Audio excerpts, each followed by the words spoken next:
Oh. Once again, LinkedIn doesn't let me post. Good morning, Pedro. Are you there in the background? Yes, can you hear me? Good morning, Pedro. How's it going out in the great double west coast of Seattle? It is absolutely amazing as always. Life, whether it throws me lemons or lemonade, I'm catching it. So I'm excited about it. I'm just glad that I don't wake up with pain. And people don't realize, man, how important it is just to wake up and feeling good. Like, we're just so accustomed to it. And so that's a beautiful thing. People don't realize that. Well, if you can feel good waking up at the time you get up to be on this show and to trade the markets, then then you've definitely got it going. Because I wake up to do this show, and I'm in Eastern time now, and I'm not feeling it at all. Oh, So I got a question for you, Pedro. Yes, sir. Last week, you went through your I think you were on the show Wednesday. You said we were going to trade up to about 30,000 or a little over, and you were pointing out at the chart why it was going to do that. Why were you right? Well, that's a good question. So it's not as simple of why I was right. It was just simply saying that I was explaining where we're seeing the market potentially moving up. And that's a key word, is potential, right? Potentially, and everything in the market is based off of potential and probabilities. It's not that you're right or wrong. It's just that you're gauging. It's like putting together a mystery, right? And you got to sit there and you look at all the clues and you go, well, the majority of the clues are leading this direction. So I'm pretty positive I'm going to take a shot. My shot is maybe, let's say, out of 100 clues, 70 of them are pointing in a certain direction. So I'm going to look at that and go, okay, I think we should go this way. Now, I could be wrong, but I have to sit there and look at my odds. So I have to build this narrative that I can sit there and see what's going on. So let's not necessarily look at it as me being right or wrong. Let's look at it as, well, Pedro's looking at certain metrics that he sees over the years that he's looked at the market, and it's potentially pointing in that direction. Because once we start to sit there and say, oh, he's right or wrong, then all of a sudden it really will bring a disclaimer to the idea of how the market actually works. Right? Gotcha. So with that said, the caveat behind this, and I'll show my screen here real quick. Can you see my screen right now or no? Certainly can. Alrighty, boom, boom, boom. So this is what kind of I look at. These are my metrics that I kind of look at here real quick. And I'm going to show here, where's my BTC, right? BTC was playing with some stuff here. And we're going to go to a weekly chart here. Okay. Now the weekly chart here, oh, we can't see that. I forgot because it's not continuous. Actually, let me go ahead and pull this back. Do this. There you are. Look at you. Hey. All right. All right. So we can see here and see. I brought this up last week, right, in regards to BTC and the positions that we were playing with, right? Now, I know this seems like a spaghetti factory here, but it definitely has a openness to it. So the market typically wants to run to higher time frames. The institutions always play on a higher time frame. They play in monthly, weekly, and daily chart. So you can sit there and see which direction they wanted to go. So the market here on my moving averages were definitely one of these things that I said last week that we would come down into our area down in this 26,000 mark area and potentially turn around either at that 27,000 mark. Actually, I think we had blown by the 27,000 mark. So I think it was coming back down, finding support off of the weekly moving average here, which is what we see at that 27,000 here. And I have it marked right here. So as the market continued to move up and I started seeing volume step in on the daily chart, I sat there and said, we should then see it come and try to test this 89 weekly moving average. Right. And there really wasn't any real supply in these levels. So I said we've already tested these areas between the 30 and 31,000 area. We should see some form of stoppage, some resistance come in at the weekly 89 moving average. So when we came in, we tapped it in conjunction with, we also had a higher time frame supply zone, which where sellers sit, in conjunction with the 89 moving average on the weekly. That's typically where it's going to try to go, because this is where you're going to have the majority of the orders. Because ultimately what institutions are looking for is orders, whether they have a long-term bias, but they have a short-term profitability that they need to meet. So because they have to pay employees, they have to pay people, right? So they will cause the market to move in an up and down direction so they can take advantage of the buyers and sellers to potentially move in the market. That's important to understand, because as they move the market, they need buyers or sellers on the opposite end so that they can get in with the amount of orders that they have, or i.e. their clients want to get in. And so they like to charge them a fee, and that's how they make their money. So the reason why I'm right, or I have been proposedly correct, is proposedly, is that even a word? I don't even think it's a word. But either way. Some dialects of English, it works. You can see here that the 89 is simply moving. We came up, we wanted to test it. There are orders sitting right here in the 89 moving average, and right here you can see that's why. And so that's simply it. That's it. It's in a nutshell. But I have to give the background so you can understand the reason why behind it. So now, as we look currently right now into the markets, and this is important to understand and see as we move forward, right? What did the market do first and foremost? So if the market is going to go down or go up today, it will most likely set in the weekly wick. The weekly wick will basically let us communicate to us what direction it wants to go. So back here. This market here, we're going to talk about the institutions and what's actually happening with Bitcoin ETF and all the crypto ETFs. But as we're moving forward, you can sit there and see that right now everybody got all excited about the ETFs and things are going in. I want to point out this, and this is a big point for me. You see this volume here, this volume spike that we saw. If in conjunction with you see with what's going on here, okay, and that volume, and then down in here, okay, this volume right here, as we're moving down, you can see here that these junction points are them putting in positions. I would have thought, since they announced it, right, that they're going to create some, because institutions can't just announce things. They're like a cruise liner. They can't just turn on the dial. You know what I'm saying? Whereas if you had a fast little small boat, it's, you know, traders like a fast little small boat, and institution, even though they trade, they're more like a cruise liner. So they kind of tell on themselves. They have little tells. So what you want to see here is they've been putting in positions down in here. I think they've been buying, right, as the market comes down in its low form.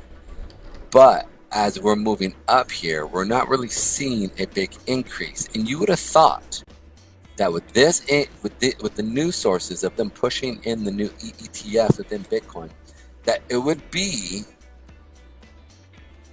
something that would have just, I mean, you can see, look at this right here. Look at this volume spike off of this week, right? You see that? Yep. And look right here, right? It's fairly big, but not in comparison to here, right? And it's roughly around the same spot. So around at this 20,000 mark, they're putting in positions. So if they were going to push it, I think, higher, and I'm talking like 40, 50,000 higher, this volume cycle would have been much, we would have seen a much increase in buyers. But so then the other question you should be asking, like, Pedro, What is the question, or what's the point of why you're stating this? And then I would say, well, Pedro, I'm doing this again. I would say to you guys out there, you should be asking, well, then who is buying? Is what you should be asking. And I'm going to retort in that and to say, this is the novices. Right now, I personally think that you actually have all this news, which should be type of FOMO. And since you guys have been listening to me long enough, you would have noticed that last week really didn't have any type of wick, right? No real buyer wick right here. There are no real demand wicks that were put in. And we shot up into a higher time frame zone in conjunction with an SMA on a weekly chart. So what they're doing, they brought in all this good news, and then you have a bunch of FOMO within the novices coming in and saying, hey, I want to buy because it's going to go to the moon, right? We've heard that in crypto. And so then who takes the other side of that buy? Who do you think is taking the other side, my friend? The bank. The banksters, exactly. To quote Bankless, the banksters. And so, or actually not Bankless. Actually, I'm quoting George Gammon. If you guys want to find a guy who's really good, his name is George Gammon. You can check his stuff on, or Gammon on YouTube. Great guy. He calls them the banksters. I think that's where I got it from. So the banksters are now taking the other end of the people who are buying. So people were buying. What is the other buy side? Would be shorts or sells. I think they're taking the other side to the shorts, and they're getting ready for them to drop it.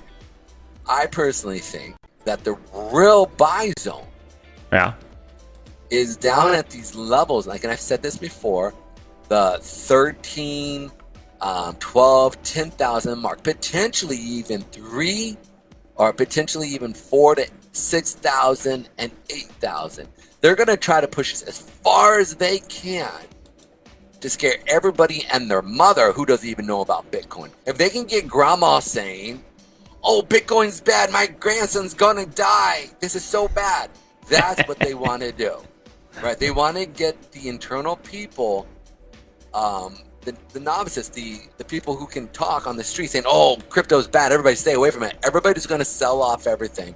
And then who goes and buys that? The institutions. And their goal, I personally think, is to push it as down as much as possible so that they can get in at a better price from the next bull run. And you're saying, well, why would they do that, Pedro? Because why would they do that, Pedro? Thank you. Oh man, I'm such a weirdo. I hope you guys don't think I'm a crazy weirdo. Probably do, whatever. So I answer my own questions and ask my own questions. So, but I say this because, look, I've showed this a few times here. They know most likely as the de-dollarization and digitization of securities, commodities, and everything out there, where it's all becoming digitized, and you can use cryptocurrency to exchange value back and forth through the blockchain, and how more efficient it is such a dramatic change that is coming and entering into as we're walking through the door currently, that this right here, a Bitcoin of 208,000 within a few years is very, very doable. And I've showed this here before, right? That we're up at the eight. Why is this white? I thought this was up here. Okay, for whatever reason, it's not showing it. So I have a. Oh, there we go. That's probably why. So you can sit there and see right here that we have this other aspect of these markers, right? And I say within 10 years, by 2032, 2033, we'll see a Bitcoin, as my voice cracks, at like a 1 million. I wouldn't be shy to see in 10 to 15 years a Bitcoin at 1,800,000, 1 million, And so that means the market cap would be somewhere in the range of almost $40 trillion. that would be a big market. It would be extremely big market. But if this became, let's say, in 10 to 20 years, the actual world reserve currency, that's actually nothing, because the market cap of the current world reserve, as we speak right now, is about $100 trillion. Right, worldwide, with the petrodollar / US dollar being traded for goods and services, it's about 100 trillion. That goes backwards and forwards. So a $40 trillion market cap is in 10 to 15 years, right, is really kind of shy. So that's why I'm being, and I told you guys, I'm being very conservative in my push here. So the banksters, if they push the market all the way down to $10,000 to $8,000, like they're thinking 10 years out. Remember, I talked about the long-term ideology and their push. They will no longer have to pay all these exchange fees through SWIFT and to other institutions / US or institutions, government institutions. They just simply use the blockchain. So it behooves them to actually get in down the road with blockchain. And as you've already stated multiple times, right, that the banks are actually the ones putting in the majority of the patents for blockchains. Yep. JP Morgan is already moving $1 trillion around, not going through any SWIFT or not going through any other bank, just moving it around on their own blockchain. It's a lot of money, my friends, $1 trillion. So it's $1 trillion. $1 trillion, you got it. So it's just one of those things that it's very important to pay attention to, that the volume here is not as high as I thought it would have been, right? As you can see here, as you can see right here, right? Their positions are down in here, right? And then they push the market up again here so that they can bring in more buyers so they can establish their actual position. So for me, I personally think, as we look into the upcoming market, again, this is all educational purposes only. This is entertainment, educational purposes only. Absolutely, not financial advice. Financial advice. But as I look into the markets, I sit there and say, all right, if they push this up today into, let's say, that 32,000 mark, because again, we have that 200 period moving average sitting above us right here, right? We could sit there and look at this and go, okay, here's the 20 period moving average. They come in, put a big wick here on the end of the month. Then they come through and drop it back down to here. And I'd say this is that 22,000, 25,000 mark, potentially the 24,000 mark where the 8 period moving average is sitting at. We're coming to the end of the month here. So the end of the month here is this week, right? Friday. So you're going to see a lot of positioning. That's amazing. It's the end of June already. I know, it's crazy. I know, I feel the same way. I'm like, wow. I have all these projects going on, and it's like trying to get them moving forward, and I'm just like, come on. And I'm like, oh man, it's already the end of, halfway through the year. So it's one of those things that I sit there and I say, okay, they're going to position, they're going to take profit, which is basically they've been pushing the market up all month. Okay, so they should be going push this up for the beginning of the week, and then drop this into get it ready for the beginning of next month, where they will push it up most likely into these higher time frame zones, then to drop it back down to the 24, potentially 20,000 mark. The reason why I say that is if you look at Bitcoin when it originally came out with the CME, you'll notice that the original CME literally went through and they dropped the market first. We're seeing all these new institutional buys coming in within the spot market ETFs. So I personally think that they're looking to push it up first to get people to get in on the buys, so that they can then come in and take the other end of those buys for shorts, hence allowing them to drop it even further and put pressure on the market. Huh. That's my view. That's my thought. Again, this is a mystery to me, and I'm just putting together the clues that I, over the years, have looked at. All right, so while, first of all, thank you for that. And while we're going to go over the market more as we talk about ETFs today, what in the short term, like for those of people tuning in here, they just want to know what the market's likely going to do today and tomorrow, and are there any big numbers to be announced? What are the general things going on in the market and how you see it's going to play out in the next 48 hours? Perfect. So when we look at the daily chart, we're going to jump into the 12 and 8 hour chart. You'll sit there and see that it's indicating that we're starting to push up a little for the day. We went down into the evening, and now we're pushing down. You can see as we look at that daily chart that the volume on the actual on the short or on the sell buys are short, right? You see how they positioned it to, there wasn't a lot of shorts or sells into the market. So you can see there, and you can see how it's descending. So I personally think that they're setting up for it to push up for the beginning, right? Up into that $32,000 mark. Okay, 32,000, 33,000. And then as we come into tomorrow, right, we're going to start to see a stop in buys as we come into the 32,000 mark area here. And then from there, we then should see a sell-off for the week down into the, like I said, these lower levels of 27, 24,000 mark because of the end of the month. And what they would be looking to do is take profit. They're looking to take profit in this. So you can sit there and see at the beginning of this month, again, because this is the end of the month, end of the week. So they dropped it into the beginning of the month. They dropped it. They pushed it up. They're making their money here. Okay.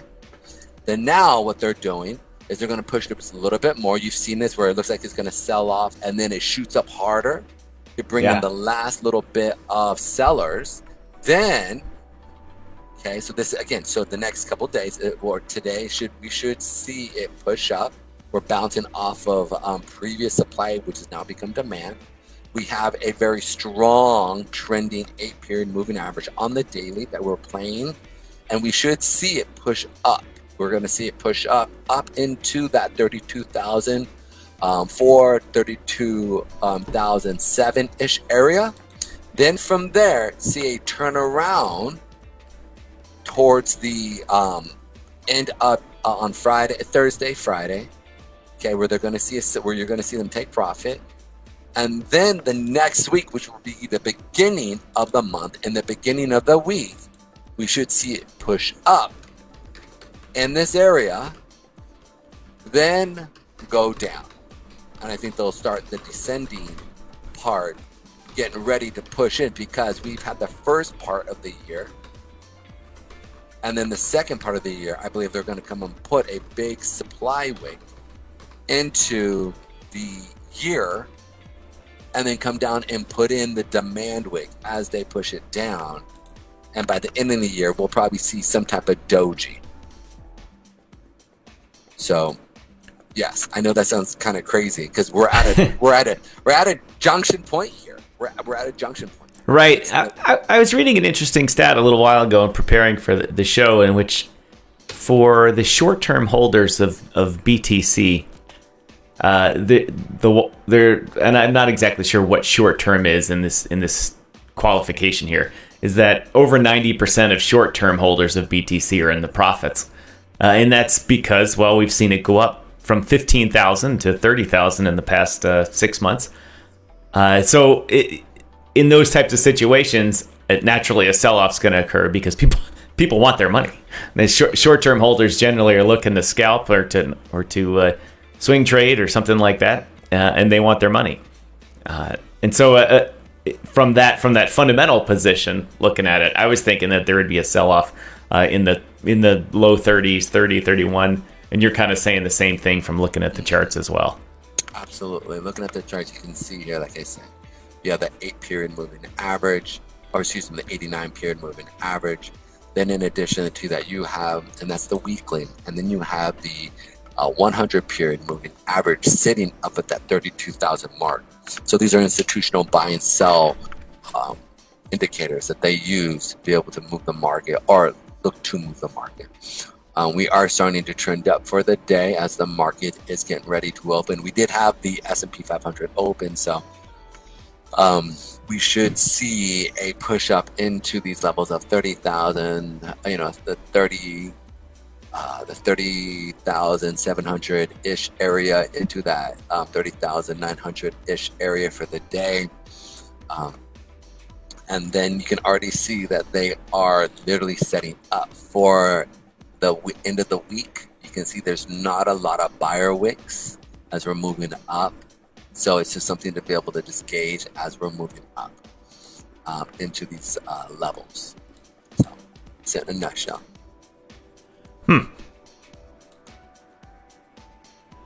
Interesting.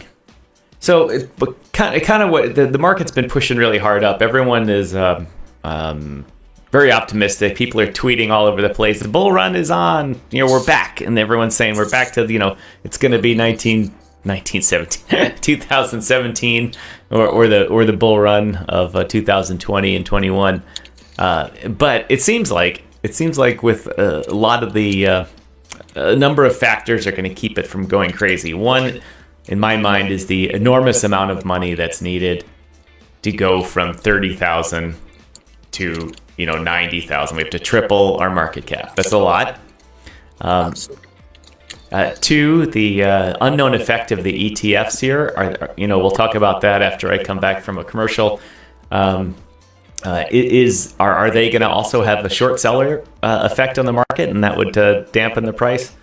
And two, the regulatory area. Even though BTC is seemingly outside the regulatory area, all these other funds that would really attract institutional money are within that regulatory area. So it's a little bit crazy at this time about that. But anyway, I'm going to, as they say, pay the bills here real quickly. As you can see over my shoulder here is the group from Auditchain. And Auditchain has been good to me. They are the sponsor of all DYOR Media Network's original programming. That would include this show and my Rugged, Ruined, and Wrecked show. And but I also want to say we're going to have what's called a content sponsor coming up soon, probably starting next week, which will be bringing good content to the show. But for the meantime, let's hear from me about Auditchain. Let me take a moment to pay the bills here and talk a little bit more about our sponsor, Auditchain. Most of you know that crypto exchanges have been taking a beating about transparency, and many groups out there are trying to solve that, but Auditchain has already done that. Auditchain's protocols and network of validators can mathematically prove that a company's entire financial state, not just proof of reserves, but a proof of state, and whether or not that company is providing accurate reporting and information to the respective government regulators and to the public. Seriously, you and I can check crypto companies and traditional companies' financial reports for transparency and accuracy using a logic and reasoning engine called Pacioli that records its output where? On the blockchain. Seriously, ladies and gentlemen, blockchain technology is now able to be used to check on traditional companies. Behind me is a list of companies that compromise the S&P 500, S&P 100. In essence, the largest U.S. companies by size. More than one quarter, 29 out of 100, have problems with their reports. Remember, accounting and other corporate systems are garbage in and garbage out. So if there are problems with the data out for these companies, in red here, what does that mean? That's right, ladies and gentlemen. There are problems with the data going in. And this was figured out not by accounting or auditing firms and fleets of consultants. This was compiled and reported on by Auditchain's Pacioli validating nodes and took only 5 minutes. It's revolutionary, and it's a disruptor technology. Auditchain. All right, everybody. Thank you. Thank you. Hold on, let me make sure that I got that right here. Yes, thank you, everybody, for listening to my spiel about Auditchain. Once again, auditchain.finance. Go check them out. They're revolutionizing the financial reporting world and showing the big consulting and accounting companies how to do their job. I might be speaking extemporaneously there, but they do catch, as I showed in that video, they do catch all the errors. So this part of the show, let's talk about ETFs. And I would have it up here on my screen, but my desktop capture is not working. If I were to go and fix it right now, it would probably blow up my thing. Ironically, I can show Pedro's desktop capture, but I can't show my own. So, what do you want me to look up so I can look it up for you? I am. Hold on 1 second here. Let me see where that article is.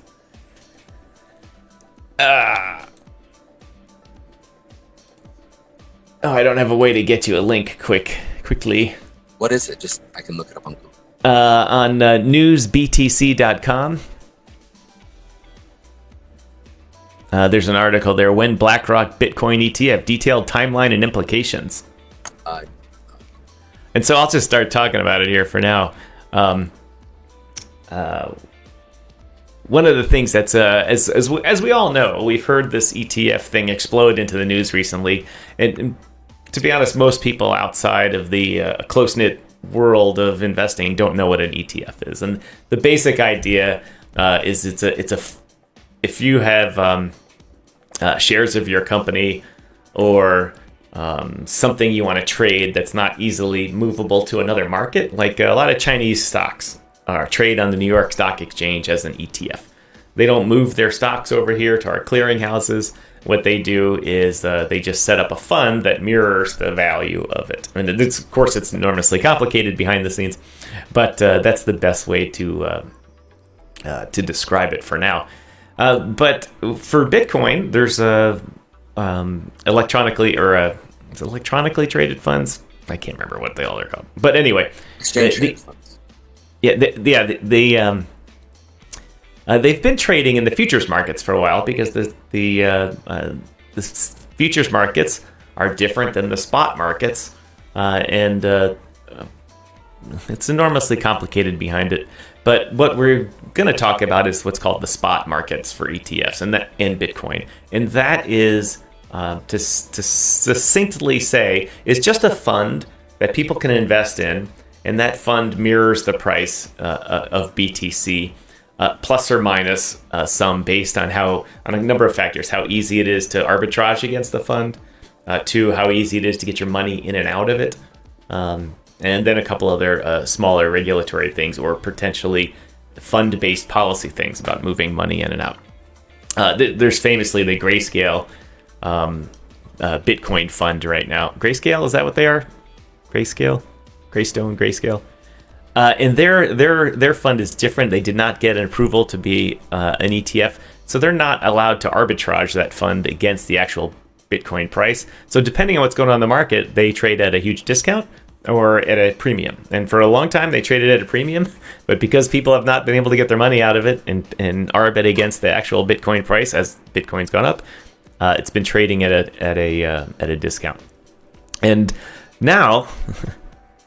Now, just like all things that happen in financial worlds, nothing happens, and then BlackRock steps in and says, hey, we've got a couple of $1 trillion. We're going to set our own rules. Okay, I may have made that last part up a little bit. They do try to set their own rules, not just by announcing things, but they work behind the scenes for a long time to get things so that they can get their products approved. And currently, the SEC has approved one Bitcoin ETF fund so far, I think. And it is ProShares BITO. ProShares BITO Bitcoin ETF, which saw millions of dollars rush into it this week. But it's a little different than what BlackRock wants to do. BlackRock has a 575-1 track record for getting their ETFs approved. So they work the scenes, they work everything, and get it approved. However, the SEC has disapproved most of the applications. What's different about this is the surveillance sharing agreement. The surveillance sharing agreement is a way. What's difficult for the SEC is to prove that there's market manipulation, insider trading, or other types of malfeasance if they don't have the data behind the scenes to look at, to run it through their computers, to run it, have analysts look at things, follow up, and see who's doing what. If they don't have that data, they can't do their job. And so if a new thing comes along and says we're going to trade all this stuff, and this was kind of new to me, so I started to understand why the SEC was taking this route. The SEC said if we can't monitor the market and enforce the rules or make sure it's a fair playing field, we're not going to let it happen. And so that's why they deny all this stuff. They're like, we can't.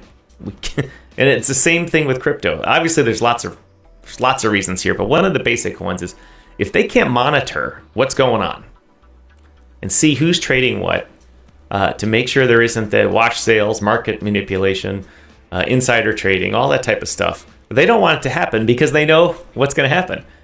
Market manipulation, wash trading, and insider trading. It's been going on forever. It's going on in crypto now. We all know it. And so in BlackRock putting it out there saying, hey, we've come up with a way to trade, have a Bitcoin ETF, and to trade it in a way that allows the SEC to monitor that. And that is they formed a partnership with NASDAQ for this and with Coinbase, in which they said, all right, we're going to give all the information behind the scenes, who's trading what, to NASDAQ as part of this agreement. In fact, NASDAQ's going to trade the iShares. And I'm not really sure, so I'm still reading up on this, how it all works. But because the iShares are traded on NASDAQ, they'll have all that information. Meanwhile, BlackRock is saying, yeah, and behind the scenes, all that other information about the clients, the order book, all that type of stuff, will be available will be shared with NASDAQ, which records all that shit forever. And then the SEC will be able to look at that via their normal surveillance sharing agreement. I've got a visitor here. their normal surveillance sharing agreements, and be able to see that happen relatively live. But more importantly, they'll be able to go see the historical aspects of it. So when basically BlackRock said, hey, we're going to get this done because we've solved the problem that the reason why everyone else is getting denied. And so hold on one second. I'm trying to. I want to be clear that this is in the U.S. I'm talking about. There are Bitcoin ETFs overseas that trade. There's some in Hong Kong now, and I think I just got a note saying that the Bitcoin, the BITO, was a futures ETF, not the spot one. So I want to correct what I said about that. But anyway. Because BlackRock has said, hey, we've got the whole thing covered. We've got the surveillance sharing agreement. We've got investor protections. We've got the management discussion. We've got the whole 150-page list of things that the other companies didn't submit. We believe we're going to get approved. And the market did too. The market, Pedro, as you saw, the market went just it was a nice bull run there. No, but not bull run, but just nice giant pump. And it went well. And so people are anticipating that since BlackRock is the 8 million pound gorilla in the room, that they're going to get their way. And so there's an argument here. Is this a good thing or is this not a good thing? Are ETFs and the spot market good for Bitcoin or not? And I'm going to go into a couple of things about that here in just a second. But I'm going to do a quick check of the socials here. See what's going on. For those of you joining us on on YouTube, thank you very much for joining in right now. Drop a comment right here. We'll put it up on the screen. For those of you watching on LinkedIn, I'll just say both of you right now. Thanks a lot. I appreciate it. And of course, we've had some viewers on Twitch. This is new for us. We don't often get viewers on Twitch, but thank you, everybody on Twitch. And of course, for those of you in listening in the Space Lounge, I appreciate it.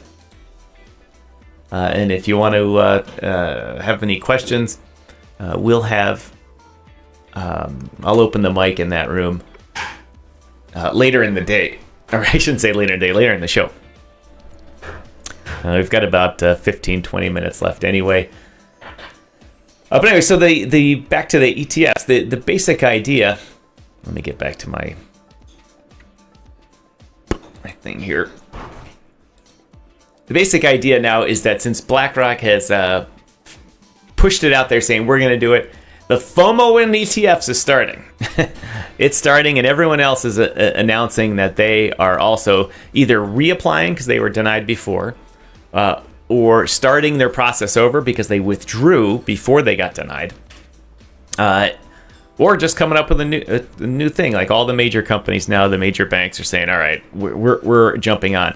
And kind of one of the big thing that's going on also, as we know, the regulatory climate in the U.S. has been pathetic lately, and China has been pushing Hong Kong to open this back up to bring that money back in.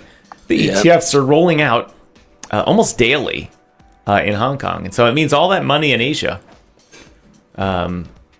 is making money.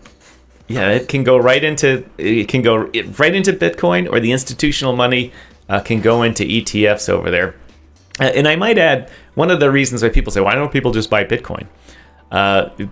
Because then they have to hold it in a Bitcoin wallet, and some chumbalone in their organization could get hacked. Even if it's a multi-sig wallet, something could happen. It's a risk that people take. Some people don't. An ETF fund, in theory, depending on which company you go with, it might be fully insured. I don't mean insured by an outside party, but the company might say, if for some reason, someone steals our funds, we've got plenty of other funds to cover it. Like if BlackRock, if they lose, if they have $1 billion in Bitcoin in their ETF, or 10 billion, and for some reason some hacker runs off with that, of the actual Bitcoin assets they have, they're like, yeah, well, we'll just credit your account for that amount because we've got plenty of money. Whereas if a big institution goes in and buys $1 billion worth of Bitcoin, and then it turns out their marketing or their accounting assistant is a plant and takes that money and hits the road with it, then they have a problem. So ETFs are not only just another investment vehicle. And for some people, they're a better way to manage their risk. So that's one of the reasons why these things exist. As I say, there's a number of them that I don't fully understand. Pedro, just so you know, I'm having a little audio trouble here. Not with you, but with my ear, the volume in my ear. So if you go to say something and don't get my attention, just say it a little louder. Okay, no worries. Can you hear me now? Is that better? I can. It's just really low, and I can't raise it anymore for some reason. I think I got a bad set of headphones. Roger that. I hear you. Let me try and get that boost set up a little bit there, but that's not working that much. But anyway, so there's some discussion. If anyone wants to comment on it, I'd appreciate it. Exactly how these work. Some people are watching Twitter and the other sinkhole of the internet, Telegram. Some of the people are saying, well, when someone invests $100 in an ETF, that ETF is going to go buy $100 worth of Bitcoin, and so it's going to benefit the price of that. And then other people are saying, no, it's just a fund with no actual link. It will buy Bitcoin, so it has it, but it may not buy the exact same amount. And also, what was interesting in BlackRock's application is that they can create an unlimited amount of shares. It's not fixed to only 1 million shares or whatever, units or whatever they call it. And so they can, in theory, create products to short sell. And I obviously I don't know how this works because I don't work for BlackRock or know how they're setting up the fund. But in theory, if they wanted to put some downward pressure on it, they could create a number of shares to sell. In theory, push the price down of their own fund and let people arbitrage that back up. But when you arbitrage, if one thing's high and one thing's low, when you arb them, it's not, you don't bring one up to the other or the other down to the other. They kind of meet in the middle. They find their equilibrium. But in essence, it would be a lower price. And Pedro, I think you've been talking about what the larger institutions have been wanting to do with the price of Bitcoin and the top altcoins to get in. Which way are they trying to push it? I think they're trying to drop it at least 2/3 of its current value for the majority of everything. I mean, when you look, I was talking to somebody about literally, and say, Pedro, you're being a rabbit trail. Stop, right? And I'm okay with that. So I want you to make sure if you don't want the rabbit trail. But here's the thing: if you look at BNB, I made it very clear to many people that we won't see SBF go to jail. We'll see before that CZ either in jail or brought up to Congress before anything happens because of what happened. I've also made it pretty clear that we should see BNB most likely come down to the 183-ish, even further down to the 135, 118-ish. And I say that because these are pricing where the original, when you look at the original chart, where there's a lot of stops underneath here. There's a lot. This is there. Okay, I'm no longer making any money. Forget it. I'm out. Right. Those are important psychological points to hit. And so when you look at a lot of the top altcoins like Litecoin and things like that, like Litecoin, I think Litecoin is phenomenal, but I think they want to get in Litecoin really bad. So to see Litecoin down at $11, that would be a dream for them. Well, Litecoin's going to go through its halvening this soon, right? Yep, it's coming up. So in the same sense, when that happens, then you're going to see the descent of Litecoin down to a further region. I think they would love to see if they can push it down to the, if they could even get it down to, $5, which I think would be very hard for them to do. But overall, I think you could sit there and see them. I mean, because this was kind of the original area here, right? So coming down to these levels, now you're putting these people are like, oh, forget it. Either, now the way crypto guys work, we're like, oh, it's low, buy more, right? So, but at this level of $11, $10, we could very much see a lot of people sell off their position. And then this is where you would see a lot of the big institutions really step in and buy a lot. So I know it's crazy to sit there and say that would be crazy to think that we would actually see something like that. I think we very much could, because they want to get in. They want to get in. Like, it's not like they don't. Like, Litecoin is tied to Bitcoin. So Litecoin would be definitely one of the ones they want to get in at, right?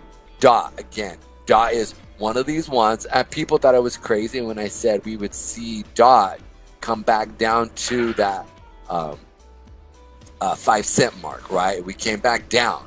And additionally to that, people thought I'm going to be crazy saying that coming down to the 3-cent mark, right? But again, I think that 3-cent mark in DOT is very easy. We're going to see a sell-off before we see a rally. It's just like when you saw Shiba Inu, you saw a massive sell-off before you saw the real rally in the last push for Shiba Inu, right? Where it went up to, what was it, like 0009? I think it was 4 zeros. Yeah. 409, right? Before you saw that huge sell-off. I mean, it went literally 10 to 12x prior to that, before the low. And again, you saw a very similar sell-off below a low, right? So I think that 4-cent. The reason I'm going over this, and you're like, again, tangent, why are you doing it, Pedro?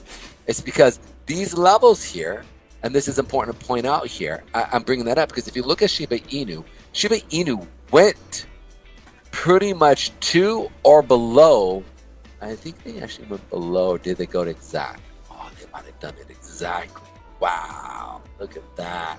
You can see here, all these people sitting right here, okay? Yeah. These people got screwed over the last sell-off.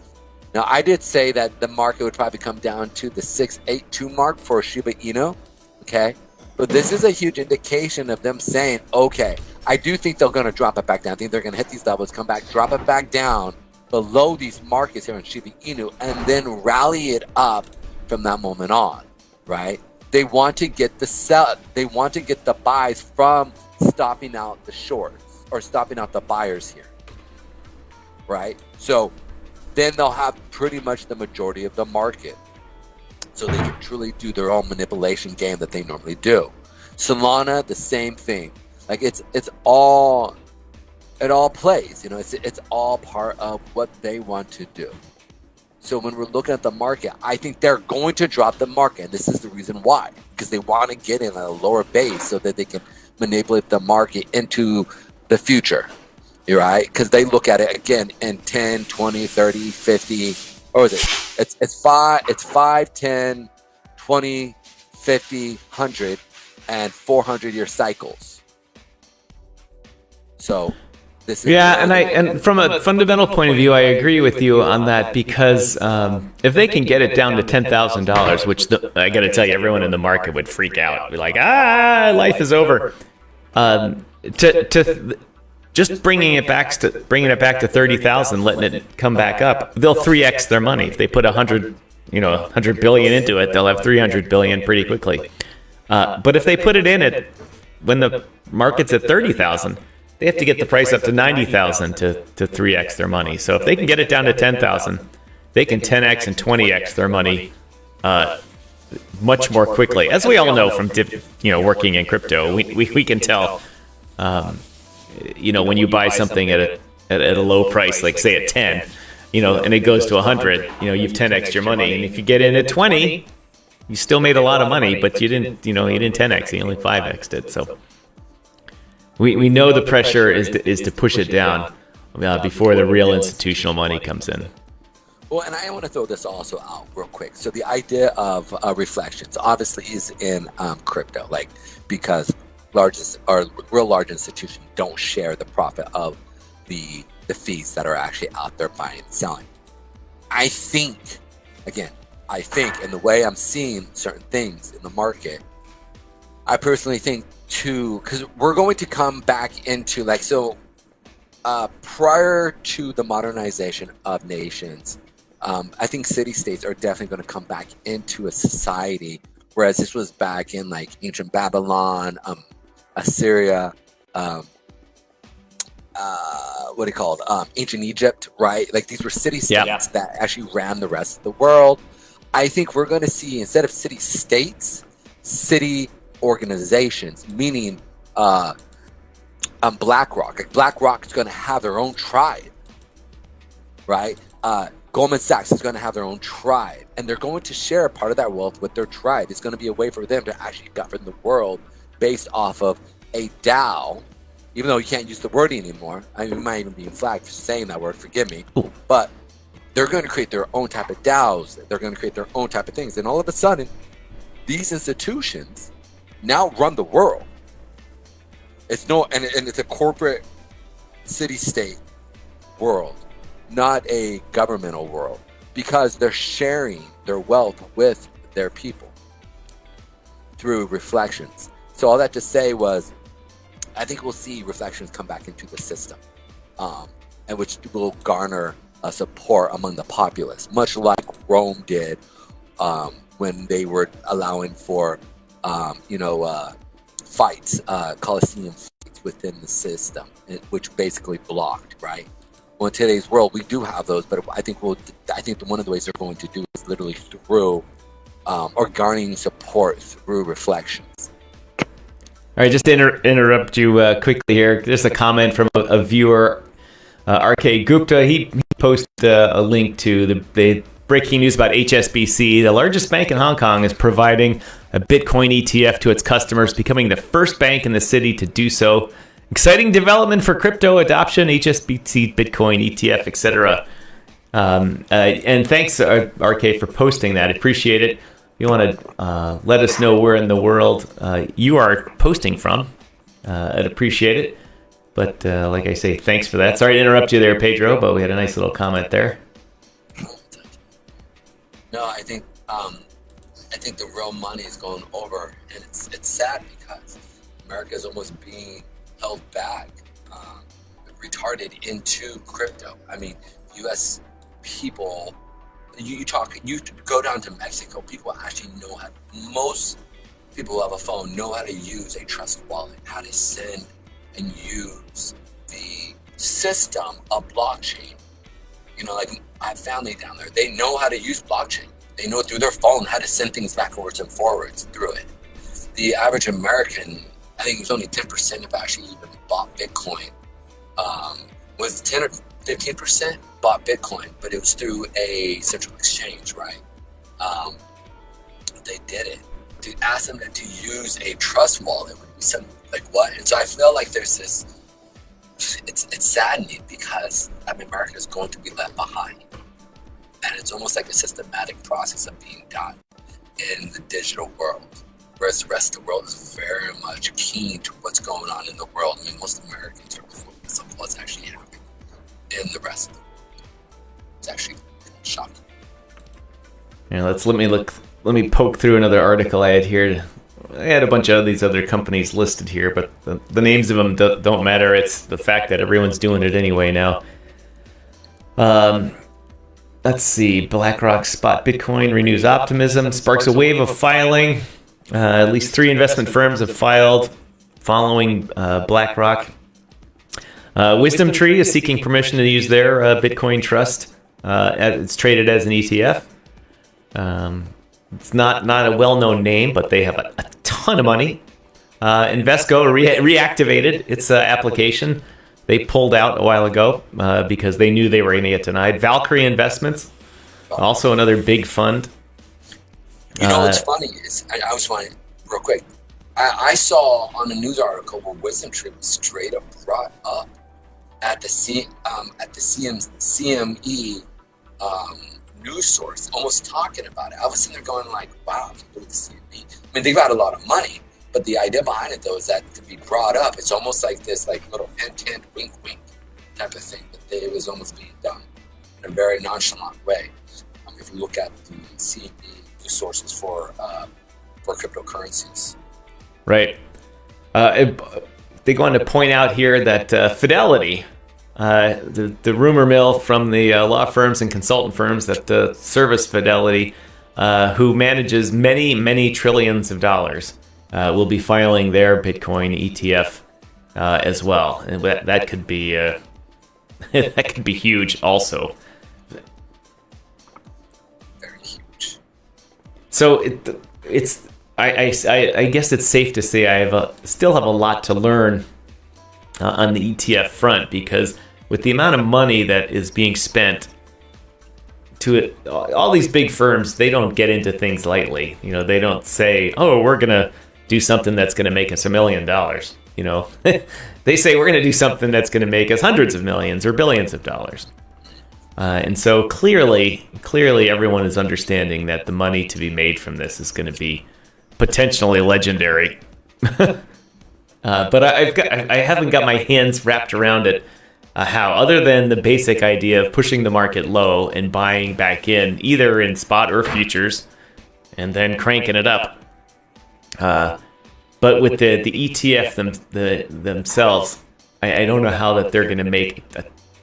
Is that just a tool for them, or are they going to? Will that fund make them money also? I don't know. Here, let me fix that so you can switch that back off here. It's okay. Yeah. No, it's all right. I wanted to throw this out because it's something to even pay attention to right here. As we're looking at Bitcoin, right? Let's say right now, right? We're starting to see Bitcoin went up first thing in the morning and it sold off. If you look at, again, and I want to bring this up, okay? right? That we should see this start to pump, right? So we went up, we retraced back to the 50-period moving or 8-period moving average here, finding support. Then now we're pushing up. So which is really interesting is, as we're coming into this, we're seeing a pretty decent amount of volume trying to push it up as we're moving forward. So I find this very peculiar in this aspect that they are, that they're looking, well, basically what they're doing. I mean, from back here, they push it up, they found support. Where normally you can sit there and see here, we're putting in, we follow this. So I think today might definitely be a trending day. Just simply because what we're seeing in the market right now. You can see here, they tried pushing it down here and they weren't able to per se.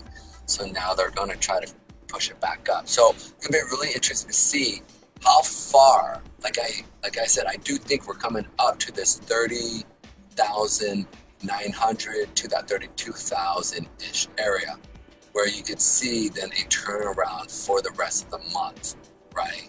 So, or when I say rest of the month, I meant for the rest of the week. So it's really interesting to sit there that they're already kind of starting to trend off of this today, that 8. So be paying attention to that 5-minute 8-period moving average as we are moving forward in it. If we start to break below that, then you might want to be smart and kind of get out of your position if you are looking to trade this. Again, for educational and social entertainment purposes only. It's not financial advice. The get out of jail free clause there. Well, as long as people understand this is all just playing around. So, go ahead. All right. Well, we only got a few minutes left in the show here. For those of you listening on YouTube, thank you. If you got any comments, drop them in. RK, thank you for dropping that comment. For those of you watching elsewhere, also drop a comment. But if you're watching this on the replay and you get all the way to the end of the show here, first of all, I thank you and appreciate your dedication. But feel free to drop comments in the regular comment sections. I pay attention to those and get notified when there are comments, and I'll answer them. And if it's not something I can answer, but Pedro can, I'll tag him in it and see if he can throw you an answer as well. Absolutely. And also, if you guys want me to check out other coins or other things to be looking at, doing some TA on it, let me know. I'll sit there and go over stuff for you guys. Obviously, I look at TradingView, but in addition to that, I want to make sure that you guys understand that this is all for entertainment and educational purpose only. I'm not going to tell you to buy or sell based off of whatever you want to do. But I will go over charts, see what I see. So, that's it in a nutshell. Yes, absolutely. If that is what you want me to do. All right. Well, the balance of this week, we're going to have a couple of good shows. I might, like I mentioned earlier, I might have a little bit of news on another sponsor coming up later this week, doing some test content, product placement, and stuff like that, and some discussions with some other projects.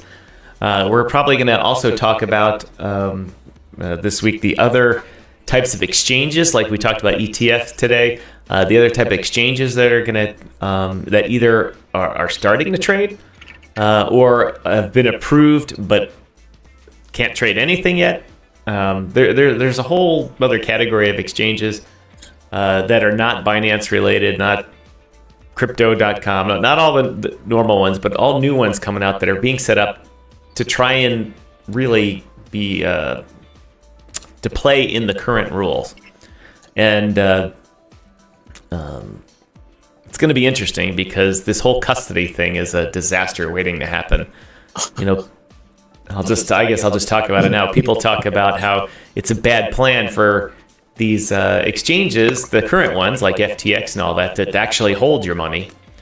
I guess the best way to describe it is the New York Stock Exchange never takes the shares and actually trades them with each other. The clearinghouses have the shares, and the New York Stock Exchange just has the pricing info. And people come to an agreement on the pricing info. They send that to the clearing houses, and behind the scenes, the clearing houses move these many shares here, move there, blah, blah, blah, blah. So the New York Stock Exchange never has your money. They just set the pricing levels. And as we know with FTX and Binance and Crypto.com and all those things, they actually take your money and trade it. They trade it, and when you send them Bitcoin, it goes into their big fund, and they may hold it and not do anything with it, or they may trade it and send it to another exchange because they need to. But your account is just credited for the dollars that you have. And recent court cases in the U.S. have said, hey, once you send that Bitcoin to them, the actual Bitcoins or the actual ledger notes and whatever they're called for ETH and all, they're not yours anymore. You said here, you gave them to the exchange, and all the exchange is giving you back is an IOU in the form of your account.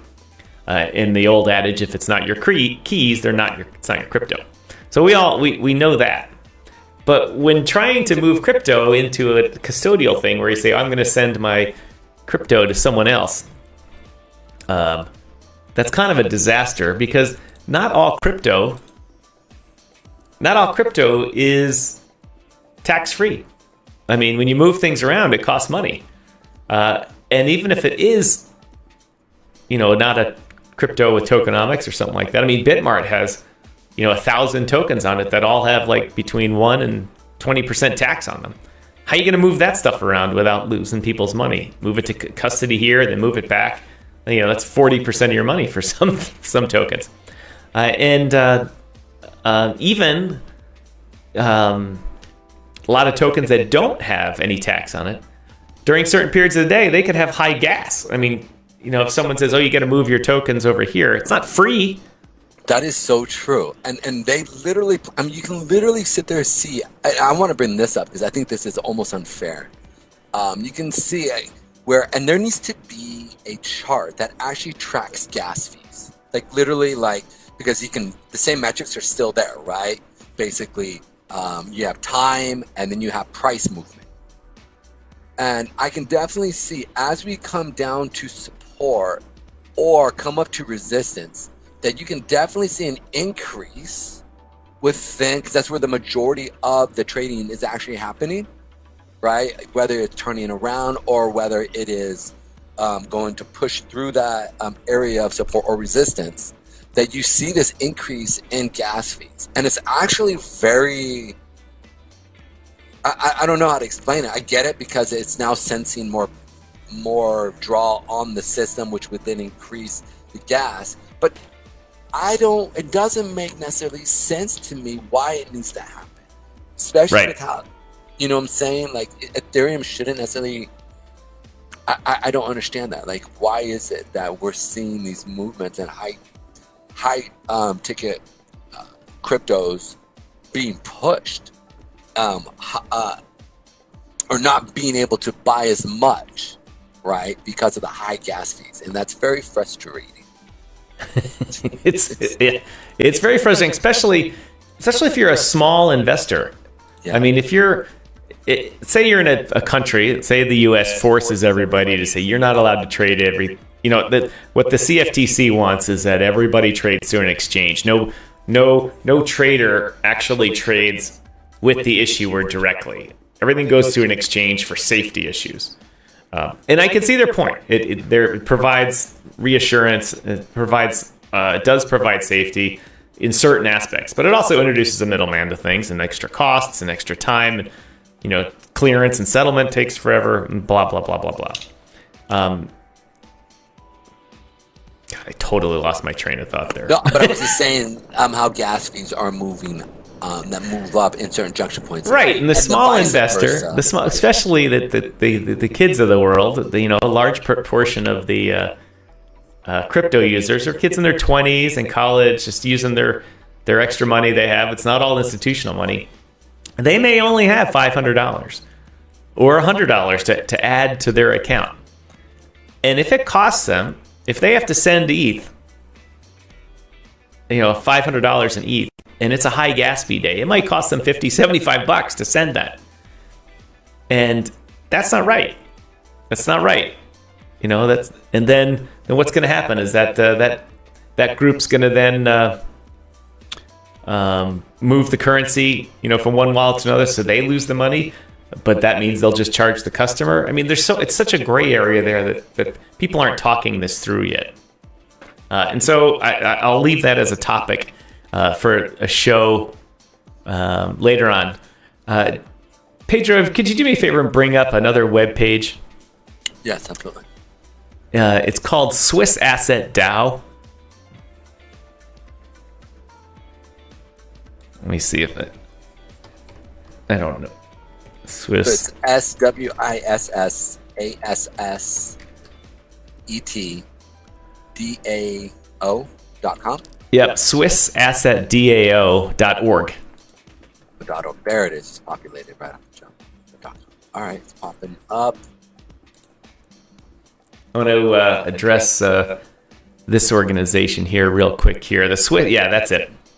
The Swiss Asset DAO is a new DAO being formed by my friend Anton in Switzerland under the rules and legal protections of Switzerland. So it's a legal entity being set up. It's allowed to do its full DAO job. It's not in the gray area like it is here in the U.S. But it's coming, and I want to point it out because I'm going to be involved with this project also. And just to start getting it on people's radar, and its purpose. The interesting thing about this is that its purpose is going to be trading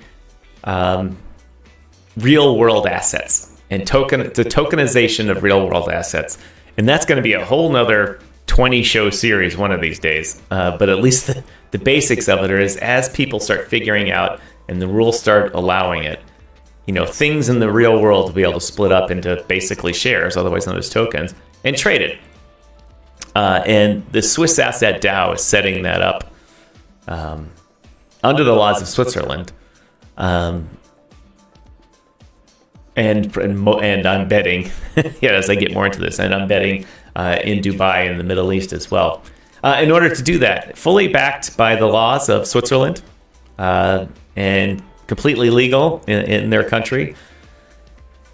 And frankly, DAOs are legal in much of the world. It's just a gray area in the U.S. for tax reporting purposes. But I wanted to point out that this is going to be coming on. They have a call June 29th in 3 days. That if you go to their website, SwissAssetDAO.org, you can find them on LinkedIn also as SwissAssetDAO.org, and you can listen to the initial setup of what's going on and the goal of the organization as they get rolling here. But that is all I got for you today. Pedro and I can talk forever about these topics, but we've got to get on to the rest of our lives, as we say, and save some content for another day. Absolutely. I think it's interesting the way crypto moves, right? Every day, like a week is a month. Actually, a day is a week, and a day in crypto is a week in traditional finance. A week in crypto is like 6 months, right? Like it moves lightning quick. So there's going to be new things to talk about tomorrow. So yeah, gotta stay on. All right, Pedro, thank you for joining us. Appreciate your time and your knowledge and your insight, and letting the markets know how if they go about taking some of. Let me rephrase that. Watching you go through a few things, maybe they have learned something that will help them in the market. And so, as I like to say, ladies and gentlemen, thank you for joining us today on DYOR Live. We'll be with you tomorrow. My name is Tom, otherwise known as Striking, here in the digital media world.